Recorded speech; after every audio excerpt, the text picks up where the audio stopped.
عارفه مشكلتي معاكي ايه؟ ان انت مش حاسه. مش حاسه باي حاجه. انا بشقى وبتعب وبشتغل وبضحي وبعمل كل ده، وفي الاخر اليوم عايز ارجع ارتاح، عايز ارجع احس ان في حد حاسس بيا بيقول لي كلمه واحده بس كويسه. في الاخر تقولي هو انت ما كلمتنيش ليه النهارده؟ انا ما اتكلمتش عشان كنت بلعب باليه ولا بلعب جولف، عشان بشقى وبتعب. ما انا لازم اتعب عشانك انت. انا بتعب عشانك وعشان راحتك. لا، هو مش عشاني على فكره. انا اكيد مش عايز الشقه، انا في الاخر عايز ارتاح.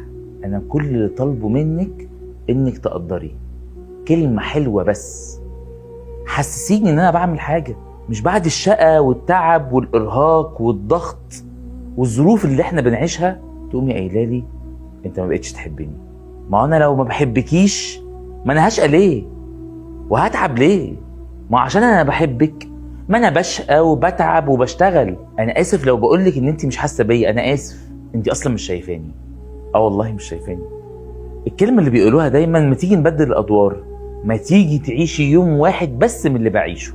انا عارف ان انا الراجل، وعارف ان انا المفروض ابقى قوي، والمفروض اتعب، والمفروض اشقى عشانك وعشان الولاد. انا عارف والله كل الكلام ده، انا عارف ومش عايز حد يقوله لي. انا عارفه وحافظه كويس جدا. بس في المقابل لما اخش بيتي او اكلمك عايز احس ان انتي حاسه بيا. طب ما تجربي كده يوم تديني ريق طيب، كلمه طيبه، شوف انا هعمل ايه.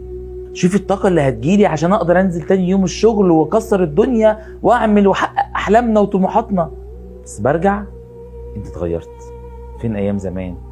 ما انا ايام زمان انا بعملها اهو. ايام زمان انا عايشها. ما انا عايش الايام دي عشان ارتاح بعد كده. بس في المقابل عايز كلمه طيبه، كلمه طيبه، وهتلاقي اهتمام وحب وحنان وكل حاجه. المشكله مبقتش قادر، خلاص تعبان. كل اللي محتاجه منك كلمه طيبه. النبي عليه الصلاه والسلام بيقول الكلمه الطيبه صدقه. جربي كده وشوفي ايه اللي هيحصل.